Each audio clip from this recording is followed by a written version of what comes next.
आपण सर्व स्वामींचे सेवेकरी आहोत. स्वामींची सेवा आपण रोज करत असतो. नित्य सेवा, नामजप, पारायण, तारक मंत्र सगळं काही आपण करत असतो. अगदी कामातून वेळ काढून आपण सर्वजण जेवढी होईल तेवढी जमेल तशी महाराजांची सेवा करत असतो. आणि नित्यसेवा रोज आपण सुद्धा न चुकता करत असालच. आणि स्वामींच्या सेवेतील सगळ्यात महत्त्वाची आणि दिव्य सेवा म्हणजे श्री स्वामी चरित्र सारामृत ग्रंथाचे वाचन. आता बरेच जण रोज श्री स्वामी चरित्र सारामृत हा नित्यसेवा म्हणून हा ग्रंथ आपण रोज 3-3 अध्याय वाचत असतो. काही जण रोज 7-7 अध्याय वाचतात, तर काही जण रोज या ग्रंथाचे एक संपूर्ण पारायण करतात. म्हणजेच एका दिवसामध्ये संपूर्ण 1 ते 21 अध्याय वाचतात. संपूर्ण ग्रंथाचे पारायण एका दिवसामध्ये करतात. पण इथेच आपण अनेक जण चुकतात, कारण सेवा किती केली यापेक्षा सेवा कशी केली हे स्वामी बघत असतात. बऱ्याच वेळा असं होतं की आपण मनापासून सेवा करतो, उपवास करतो, पारायण करतो, पण तरीही आपली इच्छा पूर्ण होत नाही. मग मनामध्ये प्रश्न निर्माण होतो, आपण इतकी सेवा करूनही आपल्याला फळ का मिळत नाही? तर याचं कारण एकच आहे. बघा, कोणत्याही सेवेचे काही नियम असतात आणि त्या नियमांचे पालन केले तरच त्या सेवेचं फळ मिळतं. स्वामींची सगळ्यात उच्च आणि सगळ्यात श्रेष्ठ सेवा कोणती असेल तर ती म्हणजे श्री स्वामी चरित्र सारामृताचे पारायण. पण ही सेवा जेवढी साधी आणि सोपी आहे तेवढीच अतिशय दिव्य अशी सेवा ही आहे. या ग्रंथाने हजारो लाखो भक्तांचे जीवन अक्षरशः बदलून गेले आहे, नवत्याचं होतं झालेलं आहे. पण आपली ही सेवा करताना आपल्याला एक गोष्ट आपल्याला लक्षात ठेवायची आहे. ही जरी सोपी सेवा असेल तरी सुद्धा ही सेवा करताना आपल्याला काही अत्यंत महत्त्वाचे नियम आहेत ज्या नियमांचे आपल्याला पालन करणे खूप जास्त गरजेचे आहे. तर आजच्या व्हिडिओमध्ये आपण हाच नियम बघणार आहोत की ही सेवा करताना आपल्याला कोणता नियम पाळायचा आहे. कारण जर तुम्ही सेवा योग्य पद्धतीने केली आणि योग्य नियम पाळून जर केली तेव्हाच स्वामींची प्रचिती आपल्याला येत असते आणि स्वामींची कृपा आपल्याला प्राप्त होत असते. नमस्कार, मी पूजा तुमचं माझ्या यूट्यूब चॅनलवर खूप खूप स्वागत करते. स्वामी चरित्र सारामृत ग्रंथाच्या पारायणाबद्दल आपण आज माहिती घेणार आहोत की एक नियम जो आहे, जो पाळून आपल्याला स्वामी चरित्र सारामृत ग्रंथाचे पारायण करायचे आहे. आणि हा नियम जो आहे तो आपल्याला नियम पाळायचाच आहे. या नियमाचे पालन जर करून आपण हे पारायण केलं तर आपल्या सेवेचं फळ आपल्या सेवेचं आपल्याला मिळणार आहे. तर स्वामी चरित्र सारामृत हा ग्रंथ म्हणजे अमृत कुंभ आहे, जे वाचन करताना काही खास नियम पाळले तरच आपल्या मनातील इच्छा स्वामी महाराज लवकरात लवकर पूर्ण करतात आणि संकटे दूर करतात आणि जीवनामध्ये सुख समृद्धी येते. श्री स्वामी चरित्र सारामृत वाचन करताना असा एक अत्यंत महत्त्वाचा नियम आहे, जो नियम जर एखादा भक्त मनापासून श्रद्धेने आणि सातत्याने पाळतो त्यालाच निश्चितपणे इच्छित फळ मिळते महाराजांच्या कृपेने. कारण स्वामींची सेवा ही केवळ वाचन नसते, ती एक साधना आहे, ती एक तपस्या आहे. बघा, जीवनाच्या कोणत्याही वाटेवर जर तुम्हाला आयुष्यामध्ये खूप संघर्ष करावा लागत असेल तर स्वतःला अजिबात दुर्बल समजू नका.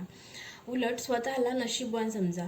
कारण देवसुद्धा त्यांचीच परीक्षा घेत असतो, त्यांनाच संघर्ष करण्याची त्यांच्याच जीवनामध्ये संघर्ष निर्माण करतो. कारण ज्यांच्यामध्ये सहनशक्ती असते, ज्यांच्यामध्ये त्या संघर्षाला तोंड देण्याची ताकद असते, यांच्या जीवनामध्येच देव संघर्ष निर्माण करत असतो. आणि ज्यांच्यामध्ये सहनशक्ती असते, पण श्रद्धा असते आणि आयुष्य बदलण्याची क्षमता सुद्धा असते. लक्षात ठेवा, ज्याच्यावर स्वामींची कृपा असते त्याच्याच वाट्याला परीक्षा येतात. आणि त्या परीक्षांमधून बाहेर निघण्यासाठी, त्या परीक्षेमध्ये उत्तीर्ण होण्यासाठी सुद्धा महाराजच आपल्याला प्रोत्साहन देत असतात किंवा महाराजच आपल्याला बळ देत असतात आणि ह्या परीक्षामधूनच महाराज आपल्याला घडवत असतात. स्वामी समर्थ महाराज हे पूर्ण ब्रह्म आहेत. ते अनंत कोटी ब्रह्मांड नायक आहेत. प्रत्येक गोष्ट, प्रत्येक कण, प्रत्येक जीव, प्रत्येक स्थळ हे स्वामींनीच निर्माण केलेलं आहे. आपल्या धर्मामध्ये असं सांगितलं जातं की प्रत्येक वस्तूमध्ये, प्रत्येक ठिकाणी, कणाकणामध्ये परमेश्वर वास करतो. जेव्हा आपण स्वामी सेवा करतो तेव्हा आपण स्वामींना सर्वसाक्षी, सर्वज्ञ, सर्वेश्वर मानून सेवा करायची असते. त्यामुळे नित्यसेवेमध्ये स्थळ, काळ, वेळ याचं बंधन नसतं. कुठेही कधीही मनापासून केलेली सेवा स्वामी स्वीकारतात आणि ती स्वामींपर्यंत नक्की पोहोचते. तुम्ही जर संकल्पयुक्त सेवा करत असाल, म्हणजेच एखादी ठराविक इच्छा मनात धरून पारायण करत असाल, तर काही नियमांचे कटाक्षाने पालन करणे हे आवश्यक आहे. त्यामध्ये सगळ्यात महत्त्वाचा आणि पहिला नियम म्हणजे श्री स्वामी चरित्र सारामृत वाचणे हे सुद्धा नियमबद्ध आहे. तुम्ही संकल्पासाठी वाचत असाल किंवा इच्छा नसताना सुद्धा फक्त स्वामींची सेवा म्हणून वाचत असाल, तरीही हा नियम तुम्हाला पाळावाच लागतो.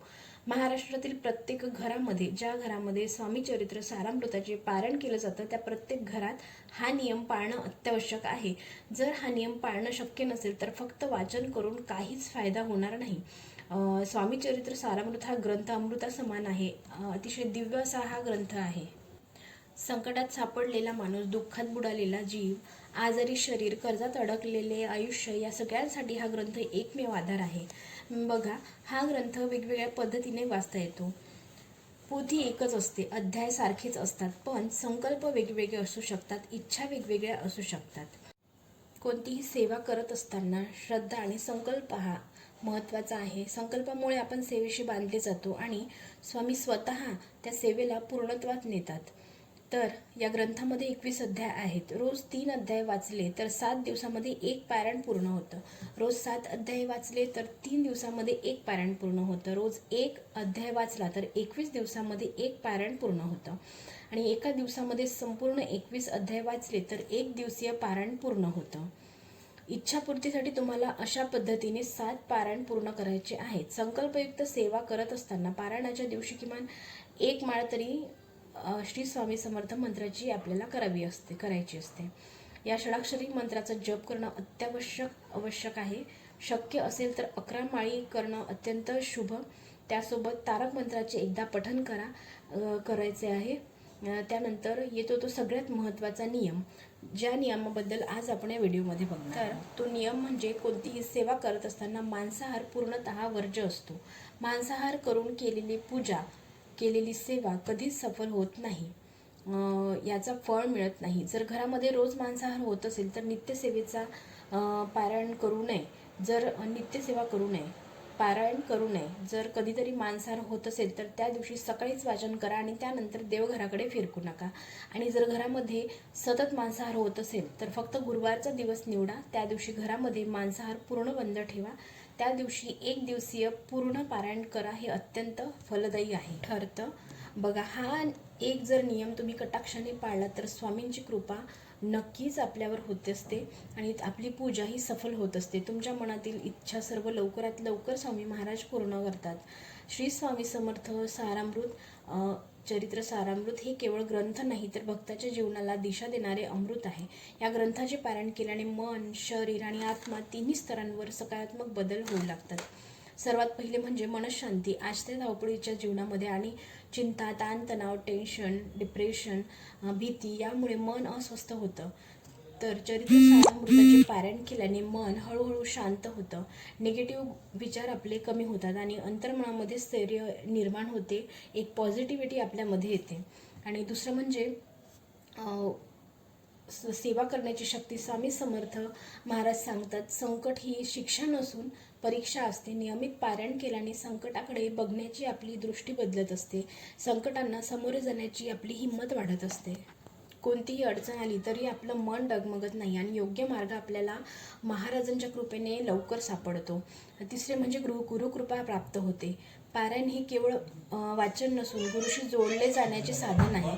श्रद्धेने आणि नियमाने पारायण केल्यास स्वामी समर्थांची कृपा अनुभवायला मिळते.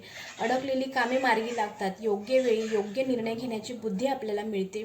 आणि चौथे म्हणजे कर्मशुद्धी आणि जीवनामध्ये सकारात्मक बदल होत असतात. तर स्वामी चरित्र सारामृतातील प्रत्येक ओळ जीवन जगण्याची कला आपल्याला शिकवते. संयम, सेवा, नम्रता आणि विश्वास हळूहळू आपल्यामध्ये दृढ होतो आणि आपला स्वभाव बदलत असतो. वाईट सवयी दूर होतात आणि जीवन अधिक सुसंस्कृत होतं. आणि सर्वात महत्त्वाचं म्हणजे आपला स्वामींवरचा, महाराजांवरचा विश्वास दृढ होतो. स्वामी माझ्यासोबत आहेत ही भावना मनामध्ये खोलवर रुजते. हा विश्वासच माणसाला आतून मजबूत बनवतो. म्हणून जर तुमच्याही आयुष्यामध्ये संघर्ष, अस्वस्थता किंवा दिशाहीनता वाटत असेल तर श्रद्धेने श्री स्वामी समर्थ चरित्र सारामृताचे पारायण सुरू करा. परिणाम लगेच दिसतील असं नाही म्हणणार, पण थोडा वेळ जाऊ द्यावा लागेल, सेवा करावी लागेल. मनापासून सेवा करा आणि स्वामींवर दृढ विश्वास ठेवा. स्वामी नक्कीच मार्ग दाखवतात. फक्त योग्य वेळ येईपर्यंत तुम्हाला स्वतःला ठाम ठेवायचं आहे. स्वामींवर विश्वास दृढ ठेवायचा आहे. स्वामींचे पाय घट्ट धरून राहायचे आहे. महाराजांचा विश्वास आणि श्रद्धा कायम मनामध्ये वाढीस ठेवायची आहे. कारण कितीही कठीण प्रसंग आले तरी स्वामी त्यांच्या भक्तांचा हात कधीच सोडत नाही. तुमचाही श्री स्वामी चरित्र सारामृत पारायणाचा तुमच्या जीवनातला अनुभव इथे नक्की शेअर करा. त्यामुळे आणखी लोकांना सुद्धा सेवा करण्याचे प्रोत्साहन मिळेल. तर आजचा व्हिडिओ तुम्हाला कसा वाटला कमेंट करून नक्की सांगा. भेटूया पुढल्या नवीन व्हिडिओमध्ये. तोपर्यंत श्री स्वामी समर्थ. जय जय स्वामी समर्थ.